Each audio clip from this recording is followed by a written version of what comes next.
శ్రావణ మాసంలో శుక్లపక్షంలో వచ్చే ఏకాదశిని పుత్రద ఏకాదశి లేదా పవిత్రోపన ఏకాదశి అంటారు. 2025 ఆగస్టు నెల శ్రావణ శుక్ల ఏకాదశి, శ్రావణ పుత్రద ఏకాదశి 5 ఆగస్టు 2025 మంగళవారం రోజున వచ్చింది.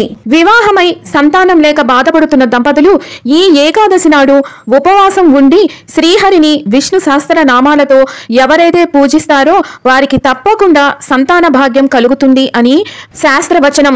పుత్రద ఏకాదశి వ్రతం చెయ్యాలి అనుకునే దంపతులు దశమి నాటి రాత్రి నుండి ఉపవాసాన్ని ఆరంభించాలి.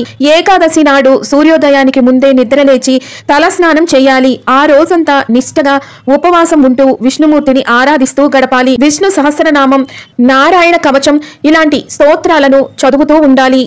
ఇలా చేస్తూ ఏకాదశి రాత్రి మొత్తము కూడా జాగరణ చేస్తూ నారాయణ నామస్మరణ చేస్తూ మరుసటి రోజైనటువంటి ద్వాదశి రోజున ఆ శ్రీహరికి ప్రసాదాలన్నీ నివేదించి తరువాత ఒక సద్బ్రాహ్మణులకు భోజనము పెట్టి లేదు అంటే దానికి తగినట్లుగా స్వయం పాకాన్ని అందించి పేదవారికి దాన ధర్మాలు చేసి ఆ తరువాత ద్వాదశి గడియలు వెళ్ళక ముందే మీరు నివేదించినటువంటి ప్రసాదాలను ముందుగా స్వీకరించాలి.